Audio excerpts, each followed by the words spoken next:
Saludos, Waldemar Serrano por acá, en una edición especial de Hackeando la Mente, dado el hecho de que queríamos saber cómo estaba la pandemia dentro de Latinoamérica. Nos dimos la tarea de llamar a Luis Montes, especialista en el área de Latinoamérica, pero en el área política. No política en el sentido de si es izquierda o derecha algún partido, sino al revés, un analista político bastante balanceado que vive en Long Island, Nueva York, y que nos da una perspectiva de lo que está sucediendo con esta pandemia en Latinoamérica. Veamos. Bienvenido a Hackeando la Mente, edición especial, y digo edición especial porque estamos transmitiendo, ¿verdad?, en medio de esta pandemia mundial. Algo que no se ha escuchado, por lo menos yo no he escuchado mucho, es lo que está pasando en Latinoamérica. Así que, pues, dado a que hemos tenido la experiencia, ¿no? Hemos estado trabajando en Latinoamérica, conseguimos a uno de los analistas más pegados, como decimos ¿verdad? Este tipo boricua. Cuando digo pegado, es una persona que está haciendo mucho análisis político, está constantemente pendiente de lo que está sucediendo en Latinoamérica. Así que le damos la bienvenida al analista y consultor político, Luis Montes. Saludos. Saludos, Waltemar, y saludos a toda tu audiencia. Oye, Luis, curiosamente, antes de entrar en materia, ¿no? De analizar cómo ha sido la reacción de los países en Latinoamérica, cuéntanos cómo está tu familia, cómo está el área de Long Island, que sabemos que estás allá en Nueva York. Long Island ha sido uno de los epicentros en donde más casos se ha registrado en Nueva York, así que cuéntanos un poquito cómo está la comunidad allá en Long Island.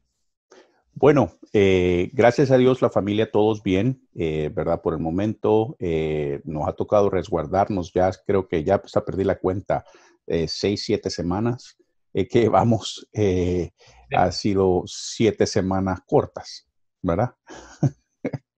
De esas semanas que uno va a recordar por el resto de su vida. Pero gracias a Dios, todos bien dentro de la crisis aquí en Nueva York. Obviamente Nueva York es el epicentro mundial de la crisis de esta pandemia COVID-19. Hemos visto lastimosamente que muchas de las comunidades más vulnerables, entre ellas la comunidad hispana afroamericana, aquí en Nueva York han sido de las más afectadas. Y quizás un par de explicaciones al respecto. Uno, obviamente, porque ¿verdad? Se conviven o viven en partes densamente pobladas, ¿verdad? Nueva York, hay que recordar, es una ciudad bastante, pequeña en términos de extensión de tierra. A la misma vez tiene varios suburbios, condados de suburbio al lado, pero que también están densamente poblados. Y esto, obviamente, esa interacción es la que ha permitido o ha sido una de las causas por esta cuestión. Además, también hay que decirlo, mucha de nuestra gente, la gente hispana, han sido los que han estado en las líneas principales de ataque de esta pandemia. Entre ellos tenemos gente que está en la fuerza policial, en los técnicos de emergencia, en las posiciones de hospitales, pero también han estado proveyendo servicios vitales, lo que se han decretado como servicios esenciales en los supermercados, en las farmacias, y eso obviamente hace que, hace más vulnerable a estas comunidades. ¿Cómo te entiendes que ha sido la respuesta del gobierno, ¿no? Del estado de Nueva York ante esta pandemia, específicamente a los hispanos en Nueva York? Bueno, yo creo que en general, como gobierno estatal, el gobernador Cuomo ha recibido muy buena calificación en términos de la respuesta. Creo que ha sido él básicamente aprobado sus cualidades natas de comunicador, pues, particularmente en tiempos de crisis. Creo que eso ha sido muy positivo, creo que eso ha sido muy bien recibido por la gente. Incluso ayer mirábamos, no es tiempo de estar viendo encuestas, pero mirábamos encuestas ayer donde la respuesta el gobernador Cuomo incluso ha sido muy bien calificada por parte de republicanos. Tanto en Downstate, ¿verdad? Como es la zona metropolitana, como en Upstate. Y creo que eso habla mucho de su liderazgo. Por otra parte, hemos visto la respuesta local, sí ha sido un poco mezclada. ¿Verdad? Creo que en términos hay mucho por hacer y después de esto obviamente va a haber que hacer un análisis extenso de cómo se puede mejorar. Y creo que muchas de las cosas en las que se puede mejorar es en lo que se refiere a la comunicación multilingüe o, vaya, para comunidades que no hablan inglés. Creo que ahí ha habido, todavía hay mucho por hacer.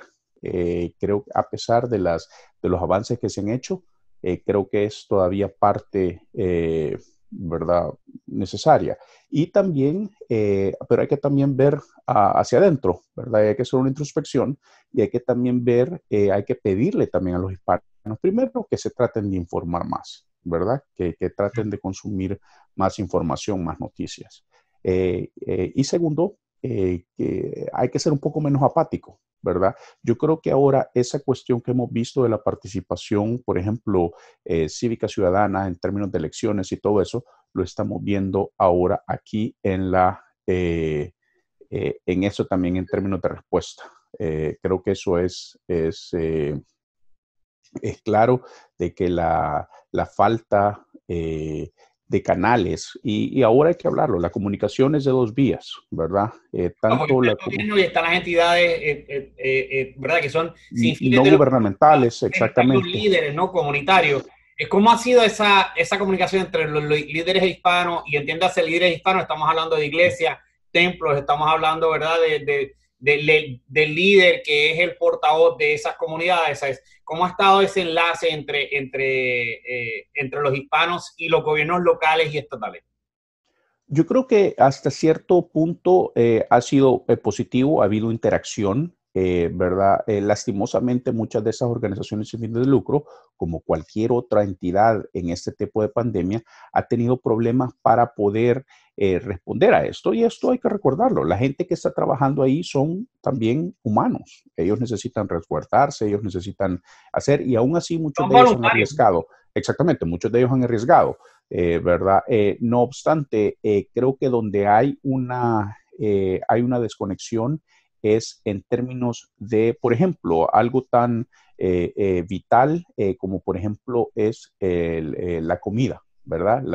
La cadena alimenticia llega hasta un punto donde las organizaciones grandes logran, ¿verdad? Tienen el suficiente inventario y luego, pero para llegarlo, digamos, al vecindario de esa gran bodega a la organización, al vecindario, creo que ahí es donde hay mucho por hacer. Pero son importantes que después de esto, obviamente, yo creo que esto va a cambiar, ¿verdad?, todo el panorama. Va a haber definitivamente un antes y un después, y creo que como tal nos toca aprender, ¿verdad?, cómo es que vamos a poder mejorar esas deficiencias que se han claramente mostrado durante esta pandemia. Luis, Latinoamérica no ha sido la excepción dentro de esta pandemia. Ha sido miles de casos, ¿verdad?, que se han visto. Estamos hablando en el Caribe, estamos hablando de República Dominicana, donde hasta ayer mismo estaba yo viendo las redes sociales de diferentes personas, ¿verdad?, que son influencers o personas que están en los medios de comunicación, donde hay miles y miles de personas que están en la calle, miles y miles de personas que están desafiando o que no les va a pasar nada. A su vez, estamos viendo muchas personas que están pasando muchas necesidades. O sea, la pobreza en Latinoamérica es latente desde antes de esta pandemia y ahora está siendo forefront, ¿no? Se está viendo mucho más. Estamos viendo como en Brasil el presidente no está tomando las medidas tan cautelosas como lo han hecho otros países, y estamos viendo también la confrontación entre los que son los alcaldes, ¿no?, de Río de Janeiro, o sea, de otras ciudades que están teniendo choques con el mismo presidente. Estamos viendo como en México también están en aumento, como es Bolivia, donde el presidente entendía a todo el mundo, ¿verdad?, que estaba en control sobre la situación, se la ha salido de las manos. O sea, cuéntanos un poquito, ¿verdad?, en general, cómo está Latinoamérica en estos momentos atendiendo esta pandemia. Yo creo, Waldemar, que hay que ir un paso atrás y hay que, ¿verdad?, hacer el análisis desde de un paso atrás, ¿verdad? Lo que hemos visto ahora es consecuencias de decisiones que se tomaron 2, 3, 4 años atrás. Y creo que eso hay que también es parte de la enseñanza que hay que hacer. Si bien muchos de estos, por llamarlo de alguna manera, cantos de sirenas, ¿verdad? Este tipo de mensajes como, y yo creo que va más allá de lo ideológico. Es más que todo un nuevo movimiento, una nueva ola populista en términos, ¿verdad?, de, vaya, de mensaje político, no, que no está, no es patente de Latinoamérica, ¿verdad? Esto lo hemos visto en otras partes del mundo, Se está viendo donde también en Europa. en Europa, lo hemos visto en vaya, Filipinas con Rodrigo Duterte, ¿verdad? El mismo Putin en Rusia. Es algo endémico o pandémico, ¿verdad? También. Ahí es donde comenzó la pandemia. Entonces, viene esto, ¿verdad? Esto es básicamente una consecuencia de las elecciones que se hicieron hace, ¿verdad? Dependiendo del país, 2, 3 años. Y esta respuesta a este tipo de situaciones, cuando de veras necesitas un liderazgo calificado, necesitas un liderazgo mesurado, un liderazgo con cabeza fría, vienen y este tipo de situaciones es la que se da, como tú la describís, la que se está dando en Brasil. Esto con Bolsonaro, el presidente Bolsonaro de Brasil, simplemente ha tratado de mantener una línea rígida, vaya, casi que teológica, casi que bueno, de un caudillo, ¿verdad? Es la mejor definición. Y esto básicamente lo que pone vaya, a los más de 80 millones de habitantes de Brasil en peligro. Esto es una cuestión muy, muy, muy seria. Es una cuestión que básicamente vaya, reta cualquier tipo de lógica y cualquier tipo de principio de gobernabilidad. Creo que a la larga es una situación la que hemos visto en Brasil, por ejemplo, de desafiar. Él daba la mano, abrazaba gente, ¿verdad? Y hemos visto casos similares, por ejemplo. Oye, antes que te vayas de Brasil y digamos otro ejemplo, de hecho hubo hasta un incidente donde tuvo que despedir al secretario de Salud de Brasil porque le estaba diciendo que él no podía estar haciendo eso, estar besando a la gente, abrazando a la gente, tocando las manos, y al otro día fue despedido. Y esto es lo que, bueno, y eso obviamente lo hemos visto, después lo vamos a extrapolar a Estados Unidos, ¿verdad? Recientemente hemos visto como el doctor Bright también ha sido despedido en términos, el que estaba a cargo del equipo de la vacuna, ¿verdad? De COVID, en contra del COVID-19 aquí en Estados Unidos. Pero bueno, precisamente ese es el tipo de mentalidad que ha prevalecido principalmente en Brasil. ¿Verdad? Es una mentalidad, yo creería, más que retrógrada, peligrosísima para el mundo en este tipo de circunstancias. Y lo que hay que decirlo, esto no es una circunstancia del ahora, esto va a ser algo ya permanente y como tal, creo que los ciudadanos de Latinoamérica, ¿verdad? Los más de 350 millones de ciudadanos latinoamericanos, están llamados a poner atención a eso, en no creer en esos cantos de sirenas, en esa mano fuerte, ¿verdad? En esas cuestiones de que primero no hay una píldora que uno pueda poner y disolver en el ambiente y cambie toda la estructura. Estos son procesos muchas veces dolorosos, que hay que vaya, hay que pasar el dolor para poder recibir los beneficios. Y eso es lo que muchas veces la gente no está dispuesta. Yo entiendo, el sufrimiento ha sido por décadas en Latinoamérica, Seguro. pero el hecho de que estas situaciones, vaya, que alguien se presente, hay que recordar en 1998 Chávez en Venezuela, ¿verdad? Y si bien pueden estar aparentemente en polos opuestos del espectro político, Bolsonaro y Chávez, yo creo que en su manera de actuar están muy, muy alineados. Y eso creo que es lo que tiene que verse. Este tipo de situaciones, lejos de ser de derecha o izquierda, el patrón de comportamiento de estos líderes es de Mesías, es de una cuestión mesiánica, es una cuestión de salvadores que a la larga, más que salvar a cualquier país, lo hunden. Oye, estamos hablando de Brasil, Argentina está en un proceso también, ¿verdad?, de pandemia, Chile, Colombia. ¿Cómo está Sudamérica respondiendo antes de entrar a Centroamérica? Hay que decirlo, Argentina ha recibido muy buenas calificaciones de parte de los organismos multilaterales de salud a nivel internacional. Creo que ellos han logrado mantener y de manera proactiva ellos, ¿verdad? Se dieron a la construcción, por ejemplo, de hospitales móviles, ¿verdad?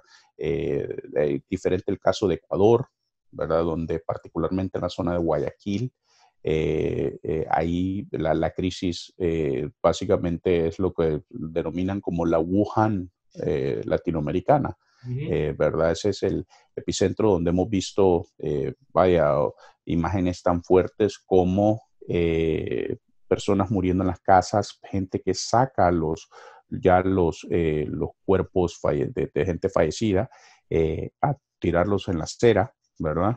Y esperar que alguien lo recoja. Y eso obviamente es algo, que usted cree que cualquiera que estando en el siglo XXI, esas son cuestiones ya de, ¿verdad?, del siglo XX o el siglo XVIII, pues, ¿verdad? O vaya, incluso mucho más, ¿verdad? La plaza de la peste bubónica y cuestiones así, pero lastimosamente en el siglo XXI todavía hemos visto ese tipo de casos, hemos visto casos donde, vaya, morgues han salido. Y hay que decirlo, a pesar de que esto ha sido en Ecuador, la respuesta, si en términos comparativos, ha sido, o por lo menos por cualquiera de las razones, que yo creo que eso lo vamos a tener que ver retrospectivamente, la parte sur, es decir, la parte de Centro y Suramérica, ha, en teoría, tenido mejores números. No creo que mejor respuesta por el momento, porque eso va a haber que verlo, pero por el momento ha tenido mejores números, números menos dolorosos que los que ha tenido el norte, ¿verdad? Específicamente Estados Unidos, Europa, Italia. Oye, Centroamérica, sabemos que Nicaragua, Guatemala, El Salvador han sido países bastante azotados por la pobreza, ¿no? Por las guerrillas, por diferentes otras situaciones que han ocurrido en los pasados años. ¿Cómo ha sido la respuesta de ellos ante esta pandemia y dos, ante unos recursos limitados que ellos tienen? Bueno, hay que decirlo, tanto Guatemala, El Salvador, Honduras en menor medida, pero sí han logrado de alguna manera contener, por ejemplo, El Salvador creo que anda menos de los 300 casos, Guatemala para la población que tiene de arriba de 11 millones de habitantes anda por alrededor de unos 500 casos, que son números bastante manejables, ¿verdad? Que muchos de los gobiernos han sido criticados por las medidas drásticas que han tomado, pero creo que hay que ponerlo en balance, ¿verdad? Por un lado, si bien son medidas drásticas, pero dado el nivel de salubridad que se maneja en esos países, el nivel de respuesta o el nivel de infraestructura que se tiene, creo que es lo mejor que se puede hacer. Obviamente, prevenir en estos casos es lo mejor.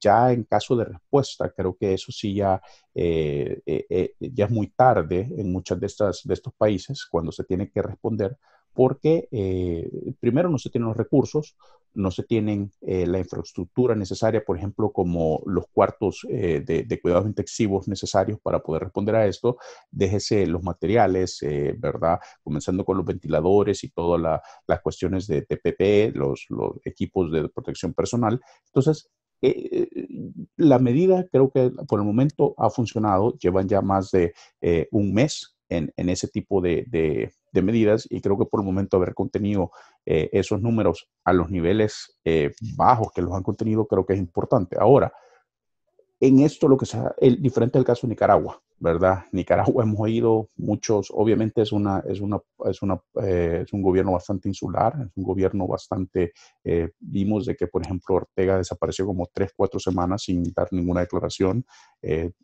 volaban rumores de todos lados, y luego hemos visto un incremento en las muertes de neumonías, pero no de COVID en Nicaragua, ¿verdad? Que puede ser que no tenga relación, puede ser que tenga relación, pero lo cierto es que ha habido un incremento en ese tipo de muertes.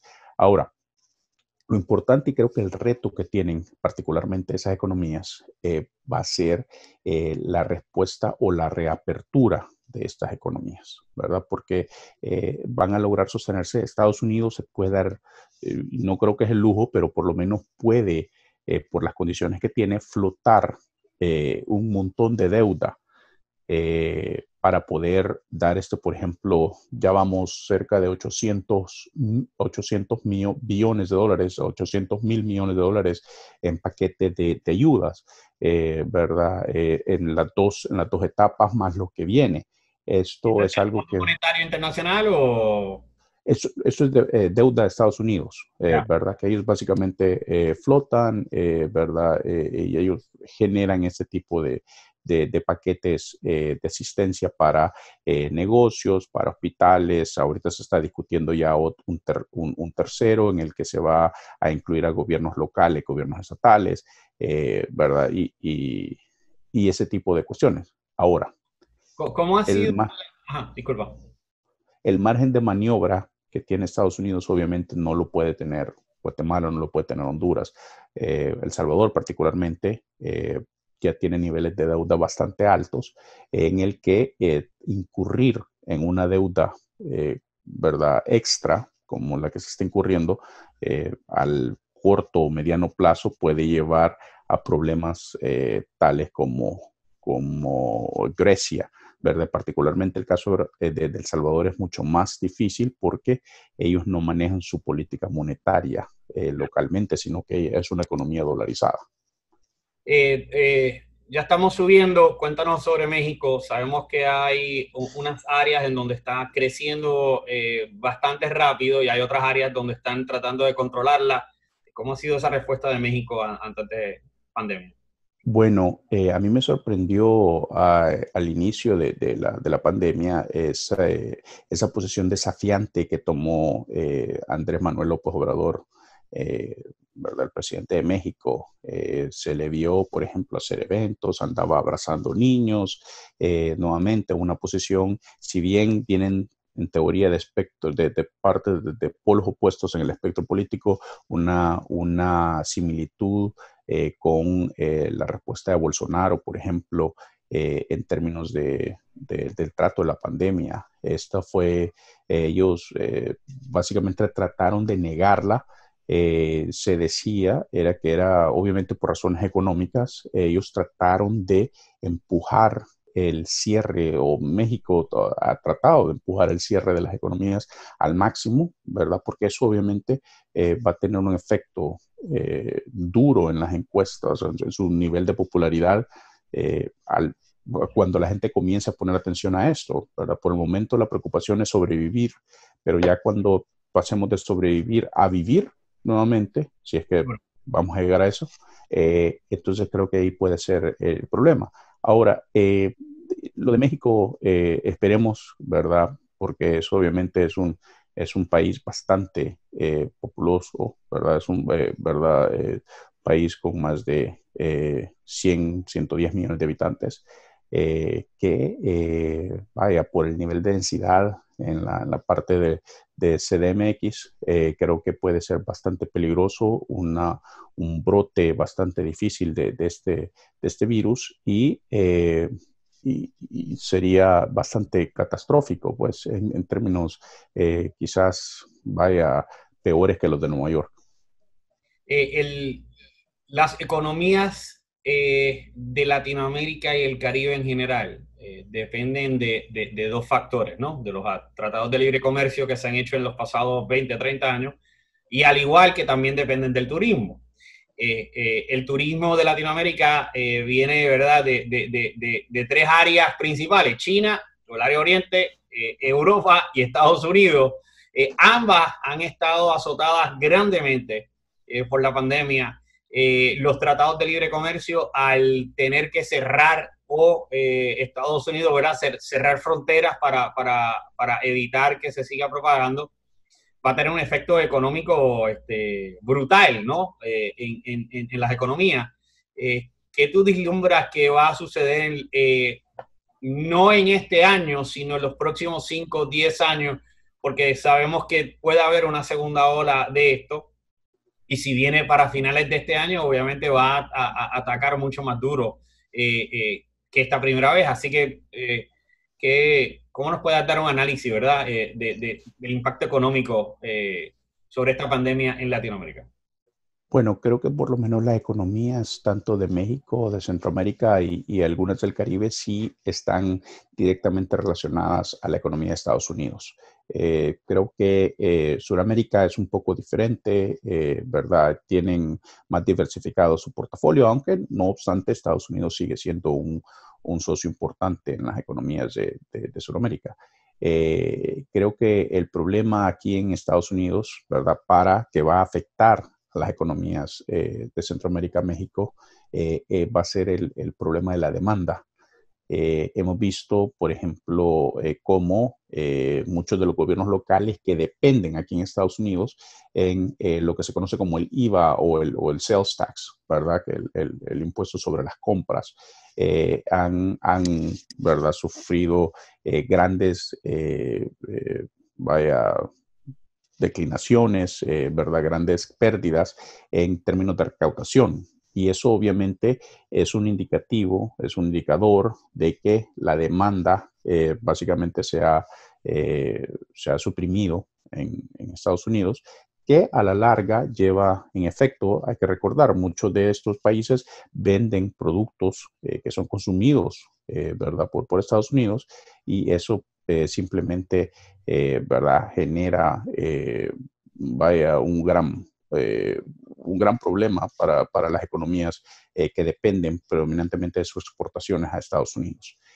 Creo que eso va a ser difícil también, o va a ser interesante ver, por ejemplo, si creo que es una oportunidad, o sea, básicamente esta oportunidad ha presentado una circunstancia para apretar reset, ¿verdad? El reset, y poder tratar de reimaginarse, las relaciones entre Centroamérica, ver esas dependencias, quizás que en el pasado, por ejemplo, las producciones, particularmente economías pequeñas, ¿verdad?, dependían de otros países. Quizás es un momento para reimaginar cómo darle vida a la parte productora manufacturera de esos países. Creo que Estados Unidos está pasando por lo mismo. Se ha logrado reconocer que, por ejemplo, haber mandado toda la producción, por ejemplo, de productos médicos a China, ¿verdad? Esto ha tenido unas consecuencias graves. Ahorita, por ejemplo, transportar un producto de China a Estados Unidos te puede andar tomando de 21 a 25 días, cuando la necesidad es ahora. ¿Verdad? Productos no solo eso, sino que no solo te están produciendo eso, sino que han habido reportes donde un alto porcentaje de la mercancía o de esos productos médicos que están viniendo a Estados Unidos son también counterfeit, ¿verdad? Pirateados. Que a la larga pone en riesgo a la misma gente que está respondiendo, porque si bien yo te puedo poner un logo de 3M en la máscara N95, pero si no la estoy haciendo los estándares, ¿verdad?, que se debe, obviamente estoy poniendo en riesgo a la gente que está respondiendo en los hospitales, ¿verdad?, de esto. Y esto creo que es algo que se debe pensar. Si bien hay un principio económico que ¿verdad?, por el mercado laboral en China, que es bastante, ¿verdad?, más económico, hace sentido producir en China, pero también por una cuestión de seguridad nacional, ahora, como lo hemos visto, habría que repensar eso y habría que ver de qué manera, no de manera proteccionista, ¿verdad? Pero sí de una manera lógica, de una manera racional, ver la necesidad y está latente aquí, la estamos palpando, esa necesidad de tener, ¿verdad? Por lo menos una base de producción a nivel nacional, donde no se tenga que estar, ¿verdad? Yendo China. Veíamos de que, por ejemplo, solo para salir del aeropuerto de Shanghai hay una línea de 22 kilómetros de camiones tratando de llegar a dejar la mercancía a los aeropuertos. Tanto así que dos de los aviones que mandó el primer ministro canadiense Trudeau a China se tuvieron que venir vacíos porque China ahora ha puesto un límite en las horas que un avión puede estar parqueado en las terminales de aeropuerto. Ya. Oye, y es interesante eso que estás diciendo sobre el repensar, ¿no? Sobre los sistemas o los medical devices, ¿no? Al igual que otras áreas. Porque Puerto Rico en los años 90, 80 estaba en crecimiento, dado el hecho de diferentes circunstancias, se fueron a otros países, a Europa y a Asia. Y ahora en el Congreso nuevamente están retomando a ver cómo entonces se incentiva nuevamente el que se vuelvan a traer esas empresas a Puerto Rico, dado el hecho que Puerto Rico es parte de los Estados Unidos y obviamente como es algo de seguridad nacional. Así que es interesante ese issue, ¿no? Que se está contemplando ahora, no solamente en los Estados Unidos, sino en el mismo Congreso, ¿no? Que es donde Puerto Rico, dentro de las circunstancias, pues reside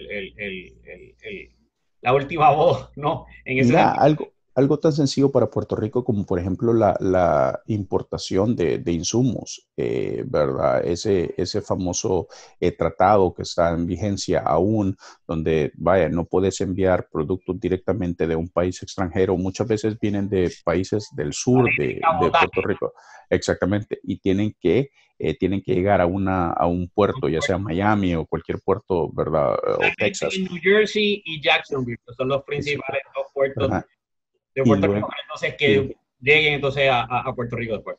y luego Puerto Rico. Entonces son cuestiones que son ya desfasadas, especialmente en términos de estas emergencias como ha tenido Puerto Rico, tanto el huracán María como ahora la pandemia esta.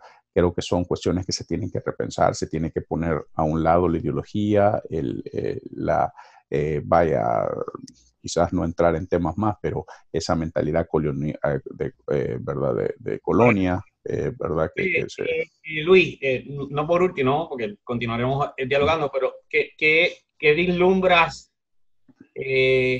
entiéndase, qué va a suceder con Latinoamérica, ¿no? Lo que es 2020 y 2021, que es lo que literalmente los economistas y todo el mundo está mirando, no están mirando más allá de 2021. ¿Qué tú vislumbras en cuanto a la parte económica y en cuanto a la parte política de Latinoamérica? Bueno, yo esperaría que en términos económicos sí va a ser un proceso bastante difícil, ¿verdad? Se pronostica que van a ser un periodo recesionario quizás peor que el del 2008 que vivimos. Hay que recordar que en el 2008 eso sufrió mucho, a pesar de que son completamente diferentes las causas, pero los efectos quizás sean los mismos o hasta peores. Creo que, ¿verdad? Latinoamérica va a tener que ver, porque dos de sus principales, básicamente, socios, ¿verdad? Tanto en el sur, por ejemplo, como Ecuador, ¿verdad? Como Bolivia, donde han tenido una relación muy cercana a China, en las últimas décadas, ¿verdad? Y hemos visto el efecto que ha tenido esto en China y la compresión que por primera vez desde 1992 la economía china se ha comprimido, ha dejado de crecer, lo que eso va a generar una gran presión social en China, ¿verdad? Y va a haber que ver los efectos. Para bien o para mal, tienen un líder muy fuerte en Xi Jinping, que creo que va a poder, dado todas las cuestiones, todo el contexto, el culto de la personalidad y toda la fortaleza que él ha logrado ¿verdad? Proyectar, creo que eso va a ayudar, pero eso va a tener un efecto tanto en Ecuador, por ejemplo, que Ecuador le está vendiendo, me parece que el 80% de su petróleo a China a un precio favorable, a un precio, vaya, de descuento, exactamente. Y eso con el precio, por ejemplo, del WTI, ¿verdad? Ahora aquí el petróleo en Estados Unidos, donde no hay manera de almacenar ese petróleo, va a ser interesante ver qué consecuencia va a tener eso. Esa consecuencia va a tener una consecuencia directa en Venezuela, ¿verdad? Donde Venezuela se ha logrado mantener a flote esa dictadura debido precisamente por la riqueza que generaba hasta cierto punto ese petróleo. Ahora, con los precios que estamos viendo, creo que va a ser difícil, ¿verdad? Para Maduro poder maniobrar esa situación, y habría que ver si esto básicamente va a ser, si el COVID va a ser, ¿verdad? Va a tener como una de sus mayores víctimas al chavismo, madurismo de Venezuela. Veremos a ver. Luis, nuevamente, gracias por tu tiempo, gracias por compartir aquí en Hackeando la Mente y aspiramos a tenerte próximamente para hacer otros análisis en cuanto a Latinoamérica. Gracias, Waldemar. Y un gusto, y a estarse resguardados y a tratar de estar saludables. Seguro que sí. Muchas gracias.